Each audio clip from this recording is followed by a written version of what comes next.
حضرت عمر بن خطاب رضی اللہ تعالی عنہ کے زمانے خلافت میں ایک انتہائی عبادت گزار نوجوان تھا جو ہر وقت مسجد میں رہتا تھا اور حضرت عمر رضی اللہ تعالی عنہ کو بہت پسند تھا۔ اس کا ایک بوڑھا باپ تھا۔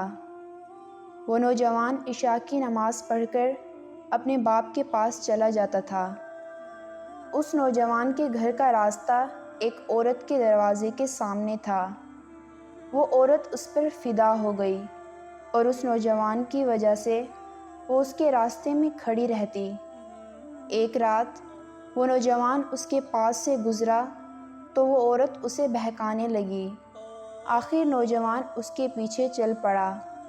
جب اس عورت کے گھر کا دروازہ آیا تو وہ اندر چلی گئی، لیکن جب یہ نوجوان اندر جانے لگا تو اسے ایک دم اللہ کا دھیان آ گیا اور اس کے دماغ سے غلط خیال جاتے رہے، اور یہ آیات مبارکہ اس کی زبان پر جاری ہو گئی۔ یقیناً جو لوگ خدا ترس ہیں، جب ان کو کوئی خطرہ شیطان کی طرف سے آ جاتا ہے تو وہ اللہ کی یاد میں لگ جاتے ہیں اور اچانک ان کی آنکھیں کھل جاتی ہیں۔ یہ آیات پڑھتے ہی وہ نوجوان بے ہوش ہو کر گر گیا تو اس عورت نے اپنی ایک باندی کو بلایا اور دونوں نے مل کر نوجوان کو اٹھایا اور اسے اس کے گھر کے دروازے پر جا کر اسے بٹھا دیا اور دروازہ کھٹکھٹا کر واپس آ گئیں۔ اس کا باپ بیٹی کی تلاش میں باہر نکلا تو دیکھا کہ اس کا بیٹا بے ہوش پڑا ہے۔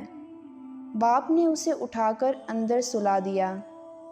کافی رات گزرنے کے بعد اسے ہوش آیا تو اس کے باپ نے اس سے پوچھا، اے بیٹے، تجھے کیا ہوا؟ بیٹے نے کہا، میں ٹھیک ہوں۔ باپ نے کہا، تجھے اللہ کا واسطہ دیتا ہوں، مجھے بتا دے۔ بیٹے نے سارا واقعہ بتایا۔ اس کے باپ نے کہا، تم نے کون سی آیات پڑھی تھی؟ بیٹے نے وہی آیت پڑھی اور پڑھتے ہی پھر بے ہوش ہو کر گر گیا۔ اب اسے ہلا کر دیکھا تو اس کی روح پرواز کر چکی تھی۔ اسے غسل دے کر باہر لائے اور رات کو ہی دفن کر دیا گیا۔ جب صبح ہوئی تو لوگوں نے حضرت عمر رضی اللہ تعالی عنہ کو سارا واقعہ سنایا۔ حضرت عمر رضی اللہ تعالی عنہ نے اس کے والد کے پاس جا کر تعزیت کی اور فرمایا، مجھے خبر کیوں نہ دی؟ اس لڑکے کے باپ نے عرض کیا، اے امیر المومنین، رات تھی اس لیے آپ کو اطلاع نہ دے سکے۔ حضرت عمر رضی اللہ تعالی عنہ نے فرمایا، ہمیں اس کی قبر پر لے جاؤ۔ چنانچہ حضرت عمر رضی اللہ تعالی عنہ اور ان کے ساتھی قبر پر گئے، اور جو شخص اپنے رب کے سامنے کھڑے ہونے سے ہر وقت ڈرتا ہے، اس کے لیے جنت میں 2 باغ ہوں گے۔ حضرت عمر رضی اللہ تعالی عنہ نے فرمایا، اے شخص، اس نوجوان نے قبر کے اندر سے جواب دیا اور 2 دفعہ کہا، اے عمر، میرے رب نے مجھے جنت میں 2 باغ دے دیے ہیں۔